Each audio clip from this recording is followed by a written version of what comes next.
Welcome to The Landscape, your show about America's parks and public lands. I'm Aaron Weiss with the Center for Western Priorities in Denver. And I'm Kate Groetzinger in Salt Lake City. Our episode today is about wildfire and the people who fight it. We're talking to veteran wildland firefighter Bobbie Scopa about how Trump's layoffs are affecting federal firefighters, whether there should be one single agency in charge of fighting fires at the federal level, and how forest fire mitigation actually works. But before we get to that, let's do the news. We start once again with Senator Mike Lee, who is once again running away with his tail between his legs after getting caught trying to sabotage our public lands.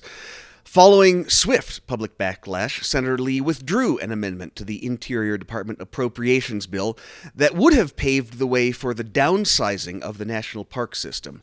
If that amendment had passed, it would have removed language that required the Interior Department to protect and maintain the current boundaries of national park units, wild and scenic rivers, and national trails. And despite Senator Lee's many previous attempts to dispose of America's public lands, his office claimed this time, he never intended to allow for the sale of national park land. The original language, he said, was pulled because it would have inadvertently blocked routine land exchanges. Of course, he's not giving up that easy. He still has 3 other amendments in the bill, all of which are, you guessed it, bad for public lands. These amendments include cutting language from the draft bill that would require agency heads like Doug Burgum to notify Congress 45 days before enacting large-scale layoffs of park rangers or other Interior Department employees.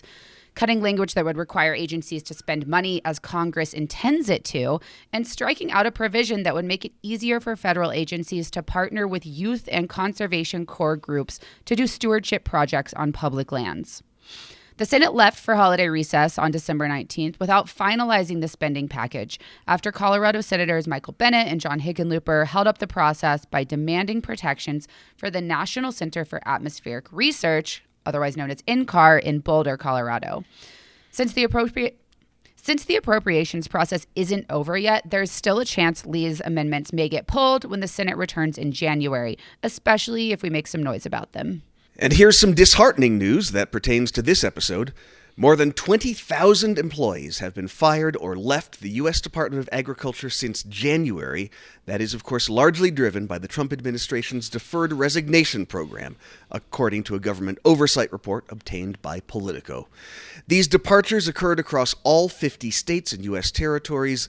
The Forest Service, unsurprisingly, saw the largest losses, with nearly 6,000 workers departing, followed by the Natural Resources Conservation Service, which lost more than 2,600 employees.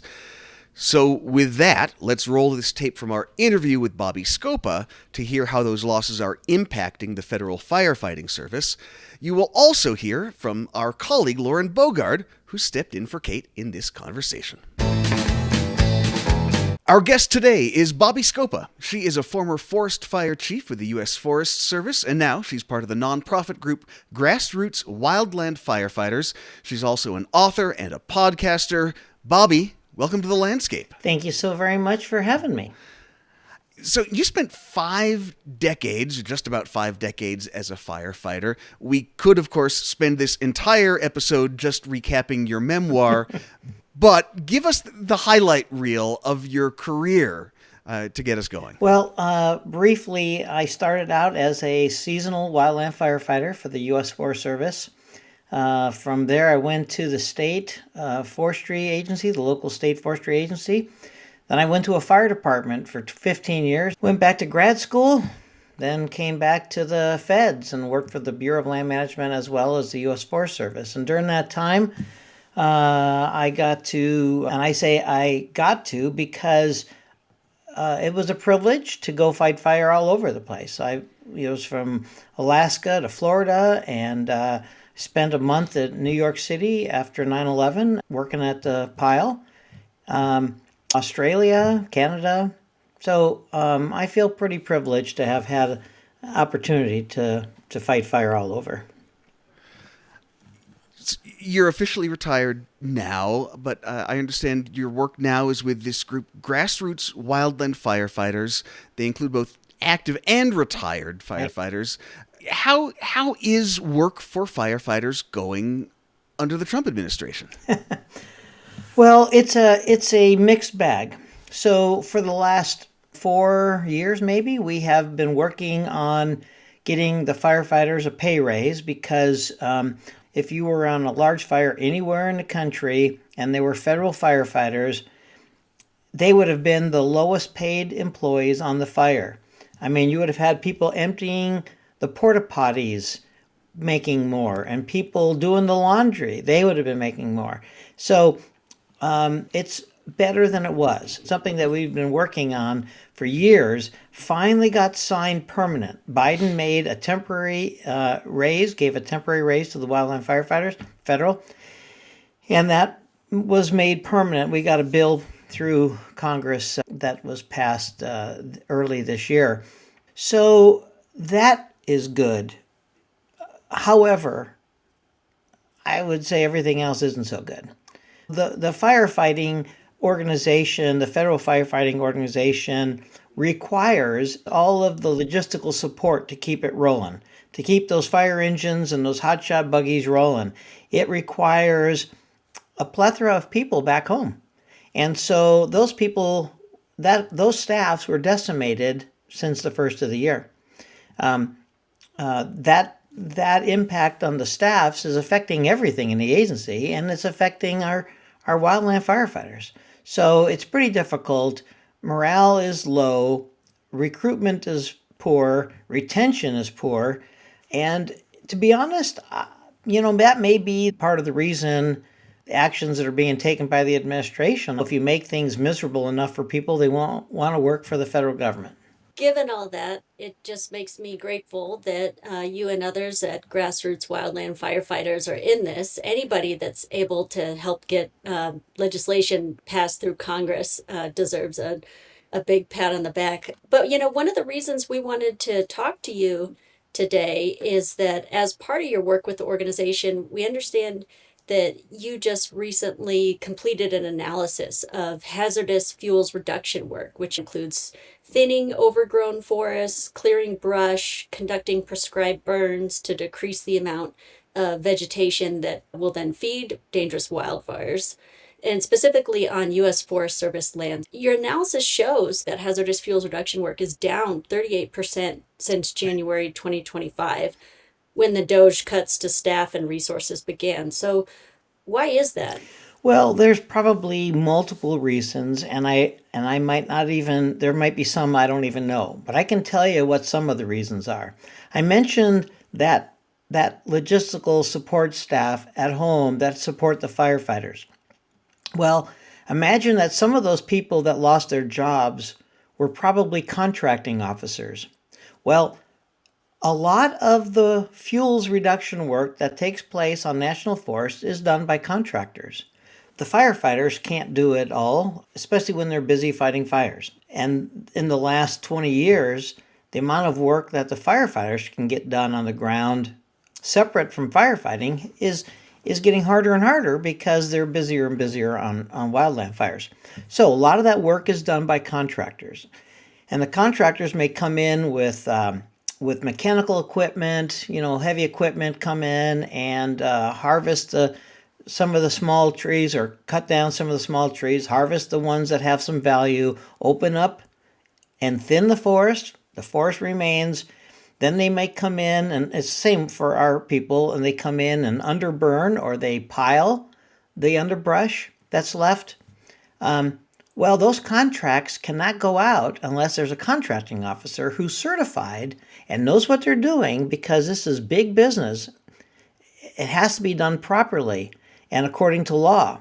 Well, if you don't have a certified contracting officer, those contracts don't go out. And then if they do go out, the work can't get done unless we have inspectors in the field who are typically the timber people and people from the timber shop who go out and inspect the work that's getting done to make sure the proper trees are being removed and the contractors aren't taking trees they're not supposed to. So we have to have people doing all that work to support the contracting. Now, in addition, imagine you are a battalion chief out on a local ranger district who's in charge of conducting the fuels work and overseeing the fuels work. Well, the the agency is kind of in shambles. And I say that as a way to describe the mood, the culture, the fear, the anxiety that's going on, and you're trying to do your work. And you're getting some of it done with contractors, but maybe you can't get it done because you don't have a contracting officer. And you're supposed to go and say conduct a prescribed burn out on the ground.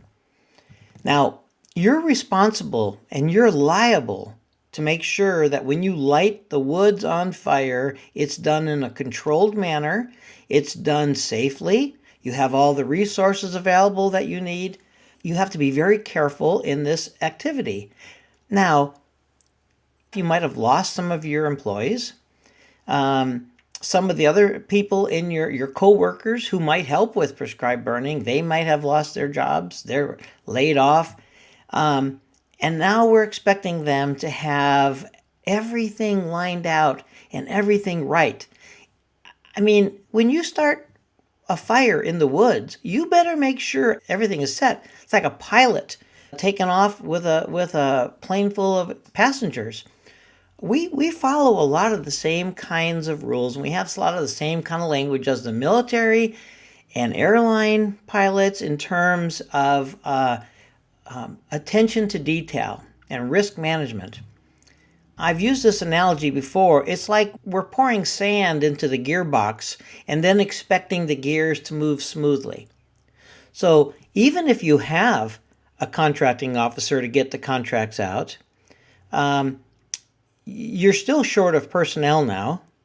You're short of personnel because some of them were sent down the road. And you may be short of personnel because we're having a hard time hiring and holding on to our people. So we're doing everything we can to slow the process. We're doing everything we can, and I say we, the country, is doing everything we can to reduce the amount of work that's getting done. We're not doing anything to help the job getting done. What's happening in government, and specifically the wildland fire agencies, land management agencies, there's no way we're going to accomplish the amount of work that needs to get done in the current circumstances. So what's the end result here? This fire mitigation work off nearly 40% just this year alone. What does that mean next year, 2027, 2028? What are we looking at on the ground? Well, there's no way I can tell you exactly what's going to happen, but I can tell you what might happen. I was on incident management teams. That's the group that goes and fights the large fires. I was on incident management team for many years of my career.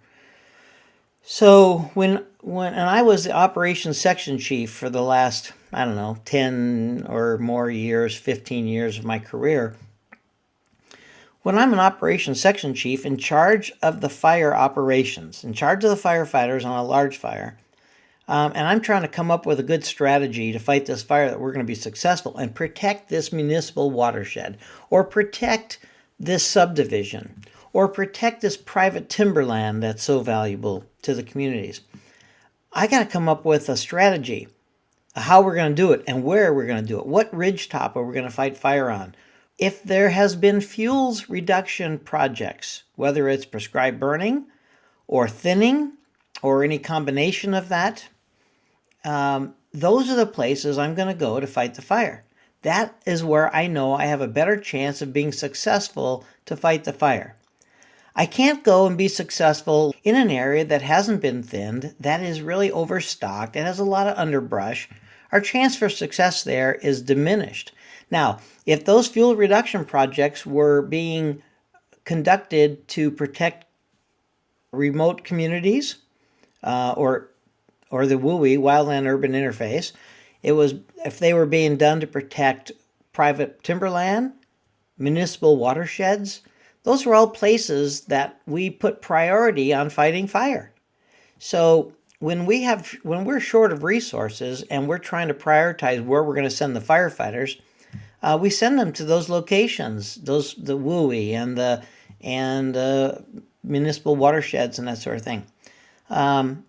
So when we don't have those projects completed, we have lessened our chances for success in fighting the fire and protecting those critical resources. The Trump administration also seems to be pushing more responsibility for forest management and fuel reduction on to the states under something called the shared stewardship model. Montana signed a shared stewardship agreement in June, and Utah is reportedly working on one now. What's going on here? Why are states willingly agreeing to take on more of this responsibility? Well, we have been trying to do more with the states and the local entities for the last 20 years. And I wouldn't say we're giving them authority. Now, maybe the new language uses that language or uses those words, authority. What has been going on is we've been working more and more in conjunction with the states, trying to make sure we're doing projects together.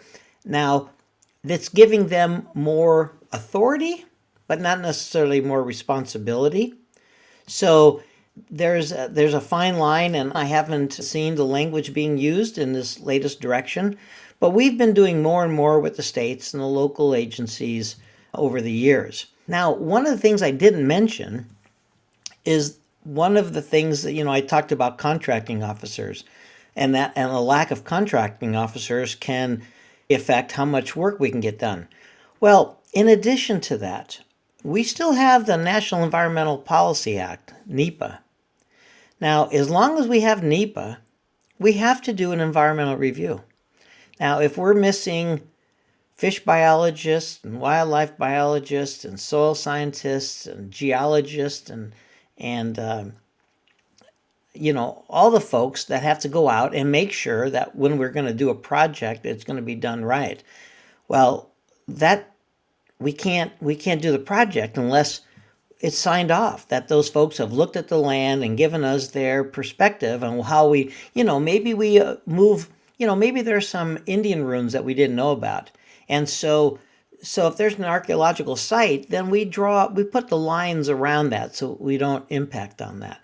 Or maybe there's some spotted owl nests. We want to make sure we're not burning up the spotted owl nests. Whatever those resources might be that are of concern. Well, so regardless of we enter an agreement with a state, we're still have to follow federal law for now, and until that law changes. And I don't say that glibly. I'm just being honest. I mean, we have NEPA, and until we don't have NEPA, we have to have environmental review on these projects. So I don't know how this is all going to work, but I've seen variations of this in the past, and it hasn't been bad. It's been good. Now, what happens in the future with this, I can't say. And I hope we're gonna not get into some just wholesale timber cutting. Because, some places, of course, that's all folks think. I have podcasts and articles written on this topic, and I say you cannot find a simple solution to a complex problem. A complex problem needs a nuanced and well thought out answer. And the problem of wildfire management in the United States is complex. There's so many factors you have to take into account. And just cutting trees is not the answer. It does seem like the short version of the Trump approach to wildfire right now is if you chop all the trees down, you can't have forest fires. But that's not even really true, is it? I mean, there's still plenty that can burn. Right. It's not the trees that are the problem. It's the underbrush. It's the understory. It's the small little trees. Those big old trees. Like I'm in Arizona right now, the ponderosa pine forests, those big ponderosa pine forests, that's not the problem. And of course, there's no commercial interest in the brush and the little trees and the slash on the ground. That's the problem. Can't sell it. You can't sell that stuff. And if we could sell it, we'd be selling it by the ton. But we can't. And so if you just turned it over to interests that were only interested in making money, They would come in and they would cut the big trees and leave all the slash and leave the fire problem. That's a huge concern to most people who have some experience at this. They don't want to see all the big valuable high value timber removed, because that's not the fire problem. That's not what's causing the fire spread. I'm going to go back and lean on your experience here, because you started doing prescribed burns back in the late 1970s. Right. And it was really uncommon then. Yes. Walk us through the history of and the science that we've learned on fire suppression and suppression versus wildfire prep and all of this mitigation work. How has that changed over the last 45, 50 years? Well, I can tell you it's gotten a lot better. We know more than we used to. The way I got into prescribed burning, and I will have to change it to controlled burning, because when I started, it was no prescription. It wasn't, nowadays, we'll say, well, you have to have wind speeds out of this direction, at this, no more than this, no less than that, RH, relative humidity, very specific parameters to burn. When I started, this is how I started. I had spent 4 seasons with the U.S. Forest Service, some of it as a hot shot, some of it on a fire engine. And so I go to work for a state agency, and I had a degree. Now I had a degree in natural resource management. So I was working in range, doing range and fire, range management. And my boss said, hey, so-and-so, the rancher, wants to burn some of the brush on his ranch. And since you were a Forest Service firefighter, you must know how to do that. And being an idiot, I said, well, of course I can. Sure. I had no idea. And so I went out and took a look at the land that the gentleman wanted to burn, and he wanted to burn some big areas, and I knew I couldn't do that. But I had enough experience that I thought I knew how to do some controlled burns and burn the brush in order to make feed for the cows and produce more water. Because when water is scarce and the brush is using a tremendous amount of water, you can burn a hillside of brush and the creek and the springs will start flowing almost immediately. And so I did, with some help from folks who had no experience at all. If I had barely any experience, they had even less than I. And we were successful. And so we started doing more burning. And that was in probably 1977. And so we started doing more and more and started learning more and more. And some of those controlled burns became uncontrolled, but they were out away from anything and didn't cause any problem, and we picked them up. But we learned, and that's how you start. The Forest Service on the Coronado National Forest was doing a little bit of controlled burning back then. They had a very, very forward-thinking, back then they called them fire management officer or fire staff, and they were started doing it too. But other than burning fuels from timber sales, there wasn't much else going on. There was a lot of burning from timber sale debris, the slash that's left over from when you sell timber. But other than that, there wasn't a whole lot going on when I was doing it. I was kind of the Lone Ranger out there. Bobbie, having worked in fire management for both Interior and the Forest Service, I'm curious what you think about this proposal to create a combined wildland firefighting service under the Interior Department. Well, I'll give you my opinion, and I'll give you the position of the Grassroots Wildland Firefighters, and it won't be universal amongst wildland firefighters. But my opinion and that position of the Grassroots Wildland Firefighters is that we believe we would gain a lot of efficiency if we got rid of 5 separate federal land management agencies, all conducting wildland fire operations.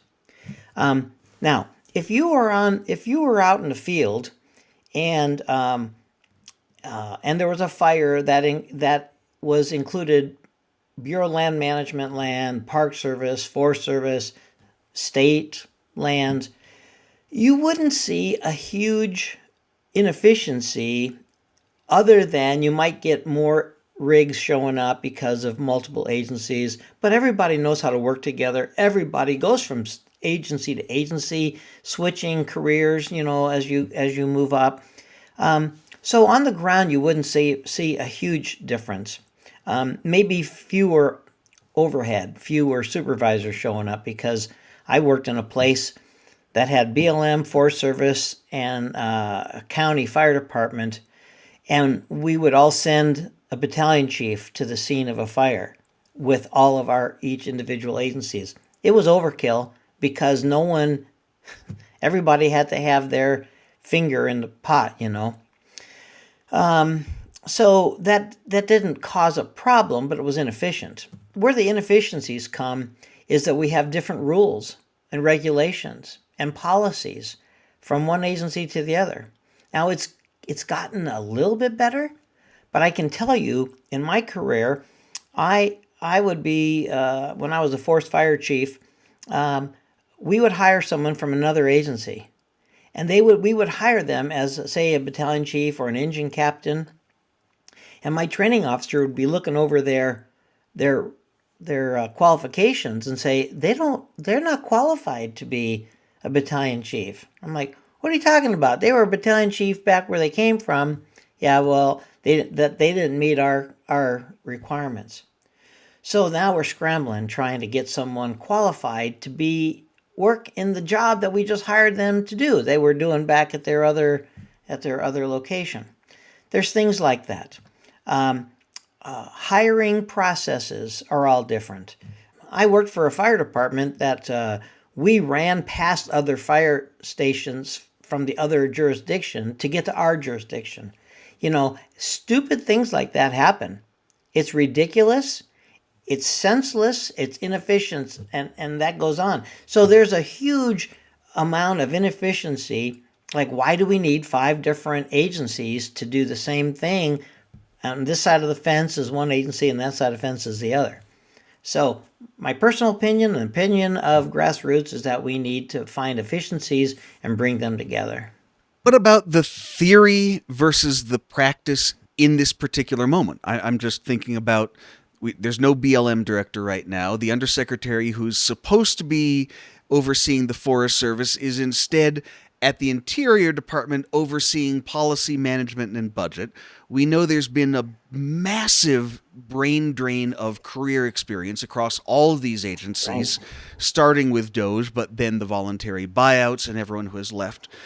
So what happens if the Trump administration, with the folks they have now, try to do this? Well, so first off, within the Forest Service especially, you have the largest fire department in the country is the U.S. Forest Service, 11,000 and some firefighters. It's huge. And yet, good, well-meaning, well-intentioned people who oversee the program might have never been a firefighter. Now, I find that totally unacceptable.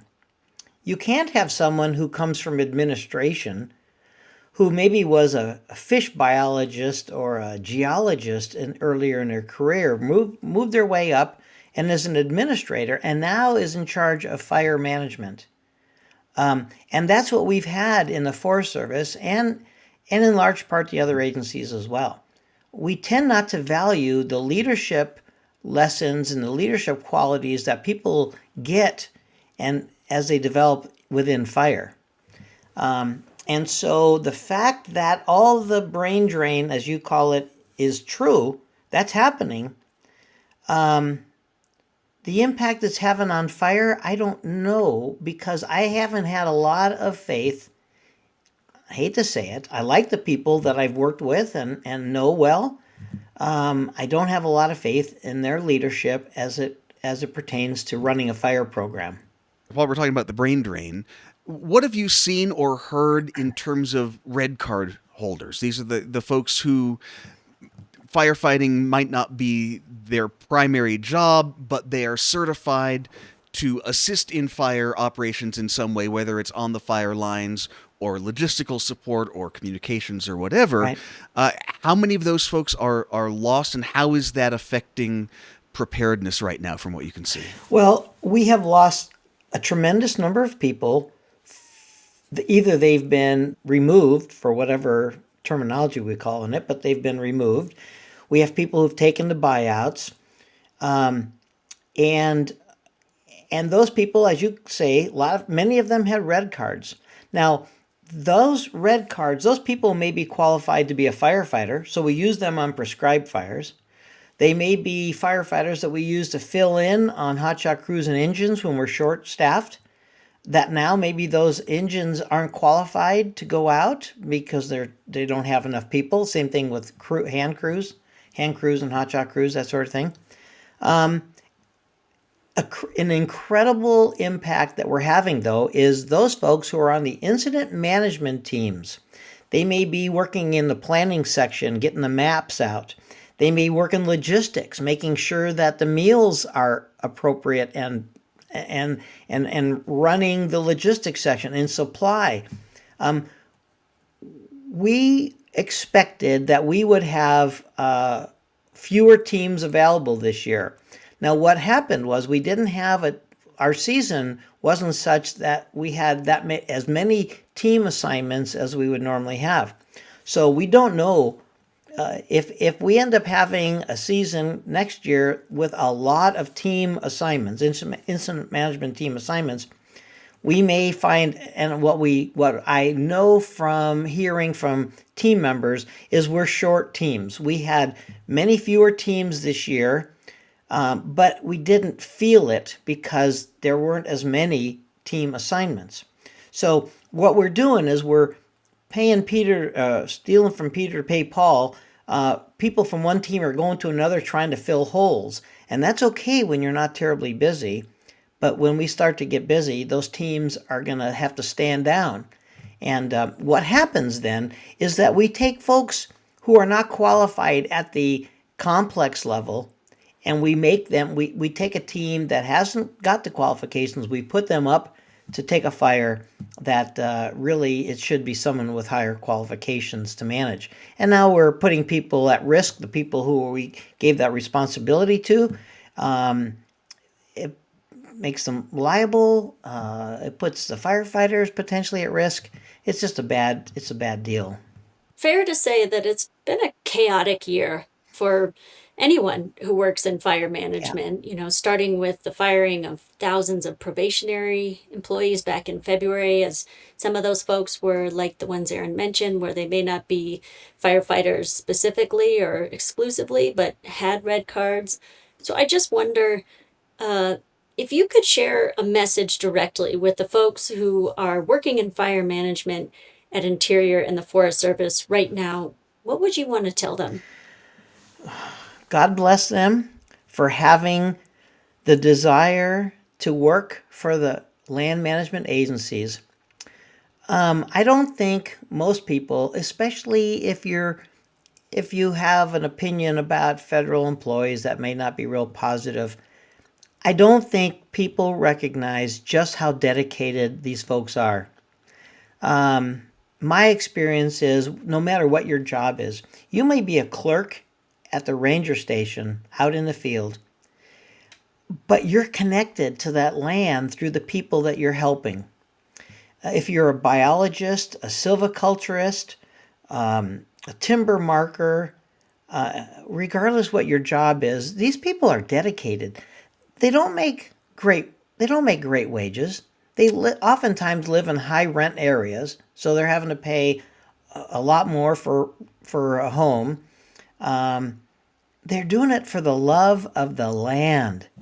And so first off, I would say thank you. Thank you for your dedication, because these folks are dedicated, just like the firefighters. They're dedicated. The wildland firefighters don't get the glory that, and I was a city firefighter, so I understand, those big red trucks, they attract all the attention, and the people see them. They don't see all those folks that are just above the fire, just above the subdivision, cutting line in the dirt and living in the dirt for weeks on end. So the first thing I would say is thanks. And I would tell everybody that's working for a land management agency right now, don't lose hope. Don't lose hope. We all did that work because we love the land. Stick with it. Focus on the positive. I mean, it sounds Pollyanna, but I just did a magazine article about this. You got to stick with the positive and know that you're making a difference. And there may be a lot of negativity out there, but you know what you're doing. You know the difference you're making. And so stick with that. I'd like to say that the pendulum swings and it'll swing back to allow you to do your job. The public values public land. Look at Montana. They're up in arms in Montana about the mere idea about selling off public land. People value public land. People value having a place to go. I lived back east for a while, and I was like, what do you mean I can't go out here or I can't go out there? There was almost no public land. So I value those folks and their dedication, and I want them to know that we all do. On your website, you wrote that after 45 years in the fire service and in leadership roles, one can't help become a student of leadership. What's some of the advice that you would give to someone starting off in a new leadership role, whether it's in the Forest Service, whether it's in a firefighting role, or somewhere else? Well, first off, no matter what your job is, if you're a crew on a timber marking crew or a recreation crew emptying garbage cans, everybody is a leader. Everybody's got a role in leadership. And you set the example. You might be the newest person on a crew, but you're setting the example and you're raising the bar with your coworkers. So first off, everybody's a leader. And then the next thing I would say is integrity is about the most important thing you can have as a leader. That ability to be honest. I have got many stories about where I had the opportunity to agree with the boss when all my employees would know I was full of beans. You gotta balance it out. There's a time and a place, but you have to have integrity.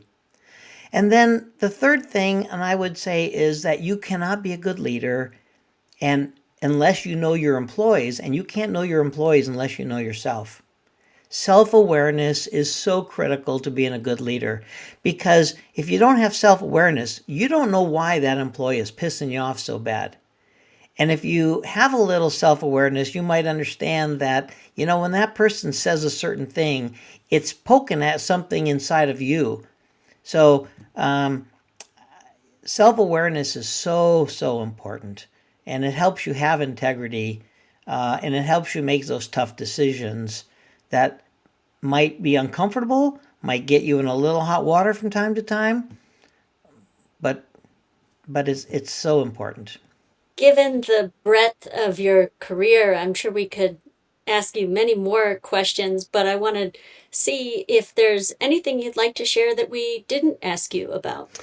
Well, in terms of wildland firefighting, especially from the federal side, from the federal perspective, there are a lot of people out there doing amazing work, and I don't think the public realizes how many federal wildland firefighters there are. Like I said, we're supposed to have over 11,000, and we probably need more. Those firefighters, many of them are working as much as 1,500 hours of overtime in a year.